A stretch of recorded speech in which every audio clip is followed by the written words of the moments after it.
மருந்தே ஆயினும் விருந்தோடு உண். அதாவது சிறிதளவே உணவு இருந்தாலும் அதை விருந்தினர்களோடு சேர்ந்து உண்ண வேண்டும் என்கிறார் ஔவையார். அகனமர்ந்து செய்யால் உரையும் முகனமர்ந்து நல்விருந்தோம்புவான் இல்.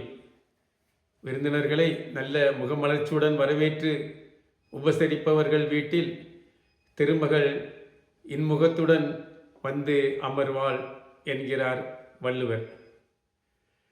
நாலடியார் சொல்லும் பொழுது, குடநீர் அட்டுண்ணும் இடுகட்பொழுதிலும் கடவீர் உறவென்னும் கேளீர் வரினும் கடுநீன்மை கையரா கொல்லும் மடமொழி மாதர் மனைமாட்சி இயல்.